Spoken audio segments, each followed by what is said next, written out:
बेसन आहे, जिरे आणि ओवा आपण मिक्सरमध्ये जरा बारीक वाटून घेणार आहोत. जिरे आणि ओवा आपण मिक्सरमध्ये वाटून घेतलेला आहे बारीक. जिरे आणि ओव्याची पूड आणि काळी मिरी पावडर आपल्याला टाकायचं आहे थोडी. लाल तिखट घालणार आहोत आपण आवडीप्रमाणे. 2 चमचे घालत आहे मी. हळद घालायची आहे. चवीपुरतं मीठ घालून घेऊया. आता हे मिक्स करून घेऊया आपण चांगलं आणि याचा एक गोळा तयार करूया.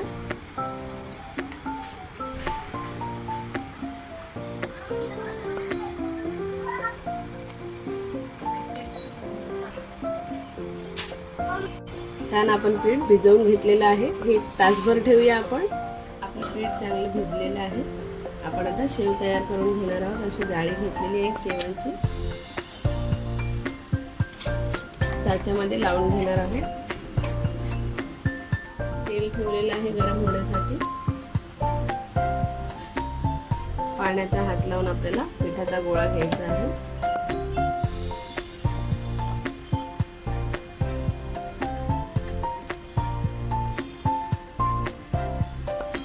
आपलं गरम झालेलं आहे. आपण शेव सोडूया तेलामध्ये आता.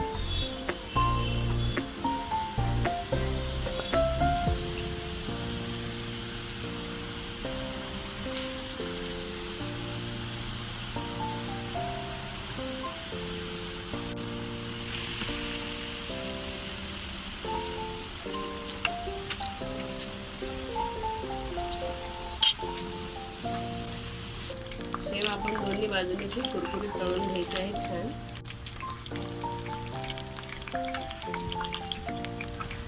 आपण शेव काढून घेऊया. अशा प्रकारे आता आपण पुन्हा शेव टाकून घेऊया.